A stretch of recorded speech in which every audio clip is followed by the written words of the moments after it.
Hi guys, this is Manipari Shankar.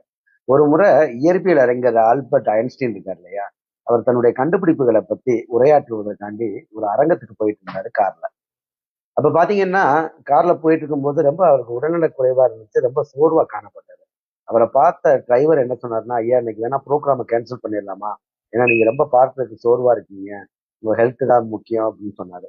உடனே அதுக்கு Albert Einstein என்ன சொன்னாங்க அப்படின்னா, இல்ல, என்னுடைய பேச்சை கேட்கறதுக்காண்டி அங்க நிறைய பேர் காத்துக்கிட்டு இருக்காங்க, அவங்கள ஏமாற்றுவதற்கு விரும்பல, இருந்தாலும் பரவாயில்ல, ரிஸ்க் எடுத்து போலாம் அப்படின்னு சொன்னார்.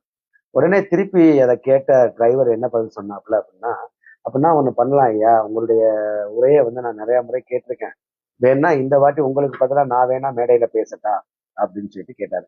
அத அத அந்த அவர் கேட்ட அந்த விதம் ஐன்ஸ்டீனுக்கு ரொம்ப பிடிச்சிருந்துச்சு. சரின்னு ஏத்துக்கிட்டாரு. ஏத்துக்கிட்டு அரங்கத்துக்கு போயிட்டாங்க. போனதுக்கு அப்புறம் இருக்கையெல்லாம் போடப்பட்டிருந்துச்சு. கடைசி இருக்கையில டிரைவருடைய கேப்ப தலையில வச்சுட்டு ஐன்ஸ்டீன் போய் உட்காந்துட்டாரு. அங்க மேடைக்கு டிரைவர் ஐன்ஸ்டீனாவே மாறி மேடைக்கு போயிட்டாரு. அங்க எல்லாருமே கேள்விகள்லாம் கேட்கிறாரு, உரையாற்றிக்கிட்டு இருக்காங்க. ஐன்ஸ்டீனுக்கு பதிலாக டிரைவர் உரையாற்றுறாரு. அது வரைக்கும் ஐன்ஸ்டீனை யாருமே பார்த்ததில்ல. அதனால இவர் தான் ஐன்ஸ்டீனே முழுக்க முழுக்க நம்பி அந்த அளவுக்கு அவர் சிறப்பா உரையாற்றி கொண்டிருக்கிறார். இதுக்கு இடையில என்ன நடக்குதுன்னா, அங்க ஒரு பேராசிரியர் எந்திரிச்சு என்ன பண்ணிடுறாருன்னா, அந்த டிரைவரை பார்த்து, அவருக்கும் தெரியாது ஐன்ஸ்டீன் யாருன்னு, அவர் தான் ஐன்ஸ்டீன் நினைச்சுக்கிட்டு ஒரு கடினமான கேள்வி, ரொம்ப பெரிய கேள்வி, அதுக்கு ஒரு கேள்வியை கேட்கிறாரு. கேட்டு அதுக்கு நீங்க விளக்கம் சொல்லணும் அப்படின்னு கேட்கிறாரு. ஒரு நிமிஷம் அதிர்ந்து போயிட்டாரு டிரைவர்.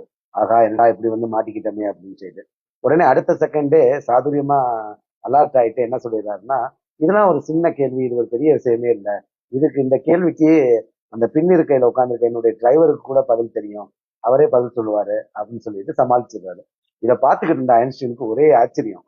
அதாவது அந்த அடுத்த செகண்ட் அந்த சாதுரியமா பேசி அதை சமாளிச்சதை பார்த்து ரொம்ப ஆச்சரியப்பட்டாரு. உடனே அவர் மேடைக்கு போயிட்டு டிரைவராகவே பதில் சொன்னாரு. அந்த பதிலை கேட்ட உடனே அரங்கமே அதிர்ந்து போச்சு, அந்த அளவுக்கு சிறப்பா இருந்துச்சு. இந்த மாதிரி ஒவ்வொரு அறிஞர்களுக்கு பின்னாலும் ஒரு சுவராசியமான கதை இருக்கத்தான் செய்கிறது.